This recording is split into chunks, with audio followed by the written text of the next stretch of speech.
Hello dear student, today we will cover our first topic of stat, that is mean. ठीक है बेटा, जितने भी हम टॉपिक कवर करेंगे always there are three series. One is individual series, second is discrete series and third will be a continuous series. आज हम बेटा मीन कवर करेंगे, मीन की तीनों सीरीज कवर करेंगे और इसके बाद मैं आपको थोड़े अनसॉल्व्ड क्वेश्चन डालूंगा, तो वो विद सॉल्यूशन डालूंगा और विदाउट सॉल्यूशन भी डालूंगा. वो आपने एक बार गो थ्रू करने हैं और जो क्वेश्चन वो होंगे जिसमें बेटा आपने सॉल्व करने वाले क्वेश्चन विदाउट सॉल्यूशन, उसके मैं आंसर की साथ में डाल दूंगा so that you can match your answer. So let's start our video. First one is called individual series. Individual series क्या होती है बेटा? इंडिविजुअल सीरीज में हमारे पास जो डाटे की स्ट्रेंथ है वो बहुत कम होती है, 10, 12, 15, मैक्सिमम 15 होती है. हमारे पास डाटे की स्ट्रेंथ जो होती है वो 15 के नियर अबाउट होएगी. हमारे पास गिवन क्या होता है बेटा? मान लो कि एक क्लास में बच्चों का टेस्ट लिया, टेस्ट के मार्क्स गिवन होंगे. जब बच्चों की हाइट मेजर करी वो गिवन होएगा. जब किसी 10-12 कंपनीज का डेली एक्सपेंडिचर गिवन होएगा, जब उनका प्रॉफिट गिवन होएगा. ऐसे क्वेश्चन होते हैं, हमने उसका मीन फाइंड करना होता है. सो जैसे फर्स्ट एग्जांपल है, the marks obtain by 10 student in the class are given as this one. 10 बच्चों थे हमारे पास, 10 बच्चों का हमने टेस्ट लिया, तो जो उनका टेस्ट में मार्क्स आए हैं वो गिवन है हमारे पास. ठीक है जी, पेपर लिया या टेस्ट लिया, जो मर्जी समझ लो. हमने क्या फाइंड करना है बेटा? उसका मीन फाइंड करना है. क्वेश्चन को कंप्लीट करते हैं. Find mean. क्या फाइंड करना बेटा? आपने मीन फाइंड करना है. मीन, ठीक है, सभी को आपने ऐड करना है. फॉर्मूला क्या होता है मीन का? कि mean is equal to summation x over n. Mean is equal to summation x over n. Summation x का मतलब है हम सभी को ऐड करेंगे, ओवर एन मीन से नंबर ऑफ टर्म्स कितनी है. बेटा हमारे पास टोटल स्टूडेंट है एन, टोटल स्टूडेंट है 10. सो एन की वैल्यू कितनी आ जाएगी? 10 आ जाएगी. समेशन एक्स का मतलब है ऊपर सभी को आपने ऐड कर देना है. सभी को हमने ऐड कर दिया. I will get 435 over 10 is equal to 43.5 is our required answer. So individual series का जो क्वेश्चन है बेटा वो बहुत इजी है. आपने करना क्या होता है, जो जितनी भी आपके पास वैल्यू गिवन है उन सभी को आपने ऐड कर देना है. फिर आपने काउंट कर देना वो कितनी है, उसको डिवाइड कर देना है. सॉल्व करके आपका आंसर आ जाएगा. So this is a first question of individual series. Next हम शिफ्ट करते हैं डिस्क्रीट सीरीज. डिस्क्रीट सीरीज में बेटा क्या होता है, जो जैसे मैंने आपको इंडिविजुअल सीरीज में बताया, जो हमारे पास डाटा है वो राउंड अबाउट 15 के नियर बाय होएगा, 10 होएगा, 12 होएगा, 15 होएगा. डिस्क्रीट सीरीज में बेटा जो डाटा है उसमें रेपिटेशन आती है और उसकी वैल्यू जो होती है 15, 20 से ज़्यादा ही होती है.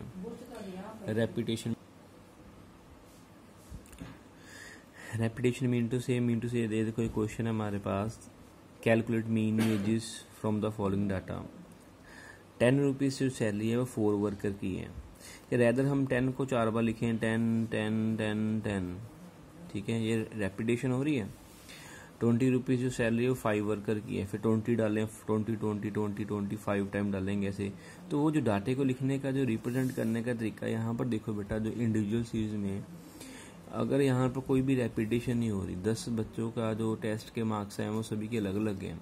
अगर रेपिटेशन होएगी भी तो वो 2 या 3 बच्चों की होएगी. जैसे यहाँ पर तो नहीं हो रही. मान लो सपोज करो 25 2 बार आ सकता है, 80 2 बार आ सकता है, 3 बार आ सकता है. लेकिन यहाँ पर जो होता है बेटा डिस्क्रीट सीरीज में, उन सभी की फ्रिक्वेंसी होती है. 10 4 टाइम आ रहा है, 25 टाइम आ रहा है, 39 टाइम आ रहा है, 43 टाइम आ रहा है, 52 टाइम आ रहा है. सभी की क्या हो रही है? रेपिटेशन हो रही है. तो जो बेटा क्वेश्चन की स्टेटमेंट में अगर आपको एक्स के साथ साथ frequency, this is called frequency, number of worker, जहाँ पर ये नंबर आ गया वो स्टैंड करेगा फ्रिक्वेंसी को. अगर आपके पास एक्स के साथ फ्रिक्वेंसी आ रही है, ठीक है जी, एक्स की वैल्यूज ऐसी होनी चाहिए, तो वो बेटा डिस्क्रीट सीरीज होती है. Now let's start. इसको कैसे करना है? इसको सॉल्व करने के 3 मेथड है, तीनों मैंने आपको करवाए हैं. First is called direct method. Direct method में क्या होता है, हम एक्स को लिस्ट करते हैं और फ्रिक्वेंसी को लिस्ट करते हैं. फिर हमने बनाना है एफ एक्स. 10 4 जा 40, 25 जा. एफ एक्स का मतलब ये है आपने एफ को एक्स के साथ मल्टीप्लाई करना है.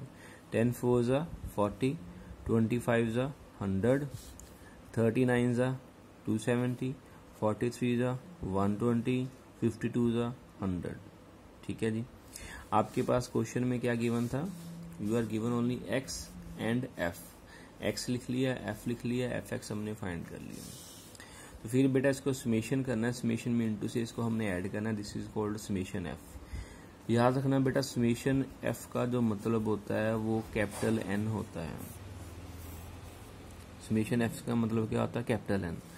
जब हमने इंडिविजुअल सीरीज करी थी वहां पर मैंने डाला था स्मॉल एन, मीन का फॉर्मूला क्या था, summation x over small n. और जब हम डिस्क्रीट सीरीज या कॉन्टिन्यूस सीरीज करेंगे बेटा, वहां पर जो हमारे पास फॉर्मूला होता है वो होता है summation f x over summation F. Summation F कर लो या कैपिटल एन कर लो, दोनों का सेंस सेम होती है।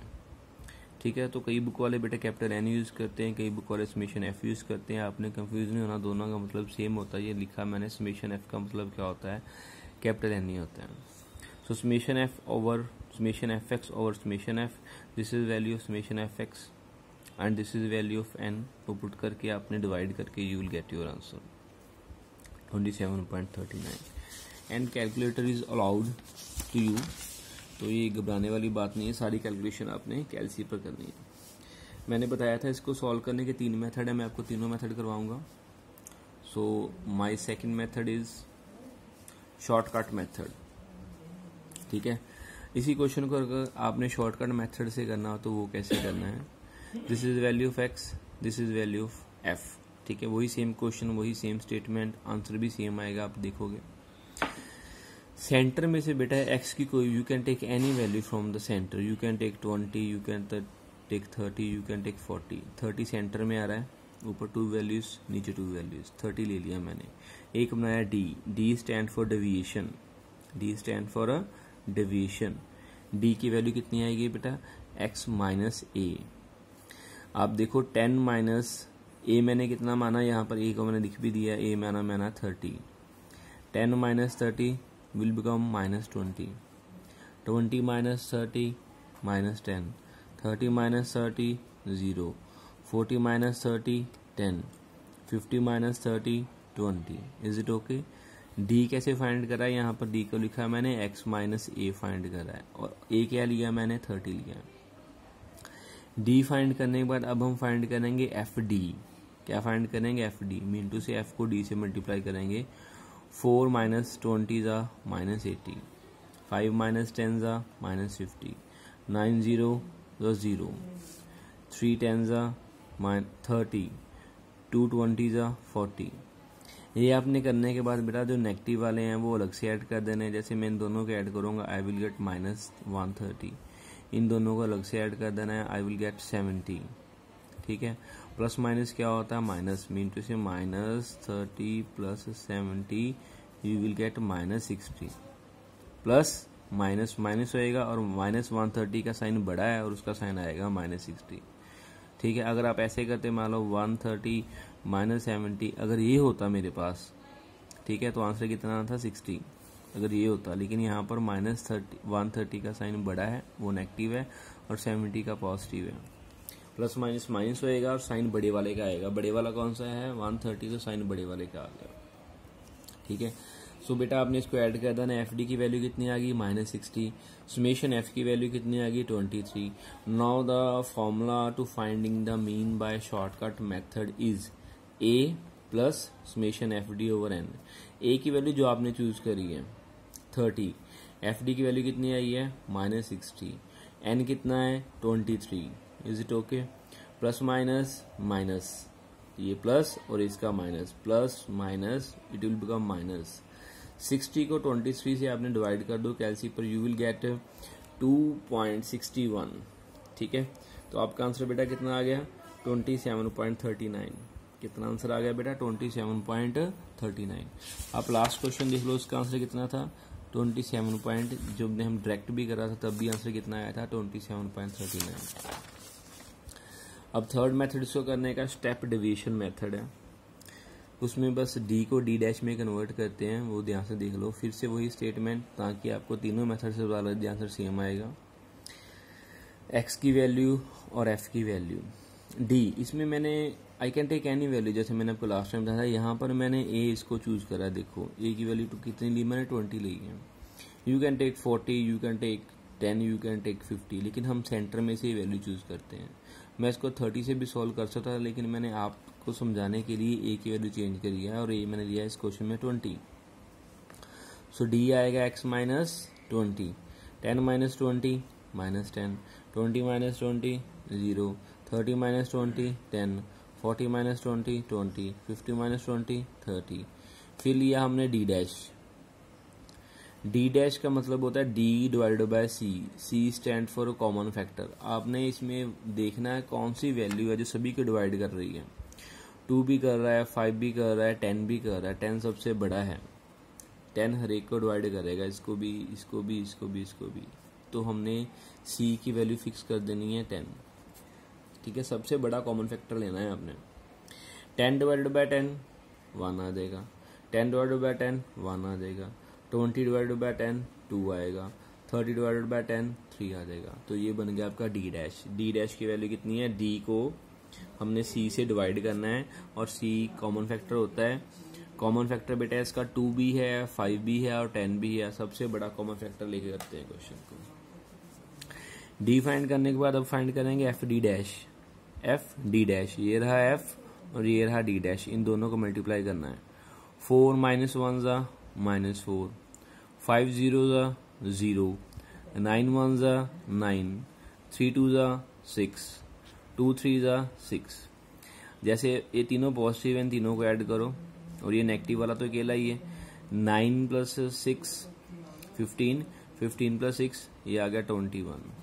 21 अब पॉजिटिव है और ये -4, 21 माइनस 4 इज इक्वल टू 17 आ गया। ठीक है, प्लस माइनस माइनस होगा, वो आ गया आपका 17। अब स्टेप डिवीजन के फॉर्मूले में क्या चेंज आएगा बेटा, A plus summation F D dash over N into C. ये जो इंटू सी है यही चेंज आया है। लास्ट टाइम क्या था, A plus summation F D over N. अब यहाँ पर डी की जगह पर डी डैश और इंटू सी आया। ये बेटा ए की वैल्यू हमने फिक्स करी थी 20, इस केस में मैंने 20 लिया था। आप इसी क्वेश्चन को ए को 10 से सॉल्व करो, 30 से सॉल्व करो, आप देखोगे आपका आंसर भी सेम आएगा। करके देखना बेटा। ए की वैल्यू 20, एफ डी डैश की वैल्यू 17, सी की वैल्यू 10, ठीक है, और जो हमारे पास एन था उसकी वैल्यू 23।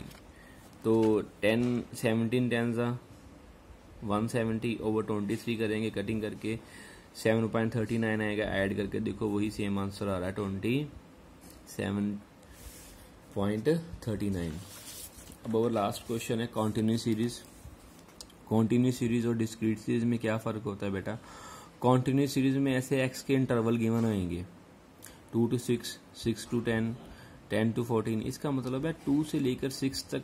अब मान लो आपकी क्लास में टेक्स्ट लिया मैंने, 2 से लेकर 6 तक मार्क्स लाने वाले बच्चे 1 हैं, 6 से लेकर 10 तक मार्क्स लाने वाले बच्चे 9 हैं। जिसके मार्क्स 6 आएंगे, 7 आएंगे, 8 आएंगे, 9 आएंगे, वो सारे के सारे इसके बीच में पड़े आएंगे। 10 से लेकर 14 तक मार्क्स लाने वाले बच्चे कितने, 21 हैं। इसमें फिर हम एक इंटरवल बना देते हैं। क्या बना देते हैं, इंटरवल। 14 से लेके 18 तक बच्चे लाने वाले मार्क्स 47 हैं। तो यहाँ पर जैसे जहाँ पर आपके पास इंटरवल बनकर आ गए तो वो कौन सी सीरीज होती है बेटा, that is called continuous series. उसको सॉल्व आपने कैसे करना है, ये लिखी बेटा अपने एक्स की वैल्यू और ये लिखी आपने फ्रीक्वेंसी की वैल्यू। एक्स की वैल्यू और फ्रीक्वेंसी का लिखने के बाद आपने फाइंड करना स्मॉल एक्स। स्मॉल एक्स को आप एम भी डाल सकते हो, M stand for a mid value. Small x डाल दो या एम डाल दो। मिड वैल्यू, इन दोनों की मिड वैल्यू आपने कैसे फाइंड करनी है, 2 + 6/2, 8/2 कितना आ जाएगा बेटा, 4। कितना आ जाएगा, 4। ठीक है जी। तो ये मेरी फर्स्ट मिड वैल्यू आ गई 4। मिनटू से दोनों को मैंने ऐड करना होता है, डिवाइडेड बाय 2। नेक्स्ट जैसे 6 और 10 है, 6 + 10/2 16/2 कितनी वैल्यू आ गई, 8। तो नेक्स्ट वैल्यू मेरी 8 है। 4 के बाद कौन सी वैल्यू आई है, 8 आई है। ठीक है। जैसे यहाँ पर आप देखोगे 4-4 का इंटरवल चल रहा है, तो बस 4-4-4 ऐड करते जाओ, हर एक में मिड वैल्यू आ जाएगी। देखो 4 का गैप ही चल रहा है, 2 से 6, 6 से 10, 10 से 14, 4-4 का गैप चल रहा है, तो 4-4 हर एक में आगे ऐड करते जाओ। अगर नहीं ऐड करना तो इसी मेथड से आप हर एक की मिड वैल्यू फाइंड कर सकते हो। बस बेटा यही स्टेप होता है कि कॉन्टिन्यूस में आपने इंटरवल होते हैं कैपिटल एक्स, उसको स्मॉल एक्स में चेंज करने के बाद ये आ गया बेटा आपका एक्स, और ये आ गया एफ एंड एक्स। फिर आप फाइंड करोगे एफ एक्स। 1 4 ज़ा 4, 9 8 ज़ा 72, 21 12 ज़ा, सभी को जैसे हमने डायरेक्ट मेथड से सॉल्व कर दिया इस क्वेश्चन को। मिनटू से मैंने इंटरवल को चेंज कर दिया मिड वैल्यू में, जिसको एक्स बोल दिया। एक्स में कन्वर्ट करने के बाद ये सारा का सारा जो क्वेश्चन है वो डिस्क्रीट में चेंज हो जाता है। ये आपकी फ्रिक्वेंसी बन जाएगी और ये आपका एक्स बन जाएगा। और ये मैंने एफ एक्स फाइंड करके, this is my summation f, this is my summation f x, और इसको मैंने डायरेक्ट मेथड सॉल्व कर दिया है, समेशन एफ एक्स और समेशन एफ, आंसर आ जाएगा। बेटा आपकी क्लास में आपको ये नहीं पूछा जाएगा कि इसको इस मेथड से सॉल्व करो, इस मेथड से सॉल्व करो, लेकिन मैंने आपको तीनों मेथड करा दिए हैं। आपको जोन सा इजी लगेगा आपने वैसे करना है। I will prefer you to go through by direct method only, ठीक है, बिकॉज कैल्सी आपके पास है और आपने कैल्सी से सारा क्वेश्चन सॉल्व करना है, ठीक है। तो वीडियो देखने के बाद बेटा मैं अब मेरे को टेक्स्ट मैसेज करना ग्रुप में, तो फिर मैं आपको क्वेश्चन पुटअप करेंगे तो लेक्चर लगाएंगे अपना ऑनलाइन, ठीक है जी बेटा। Okay, good bye, have a nice day.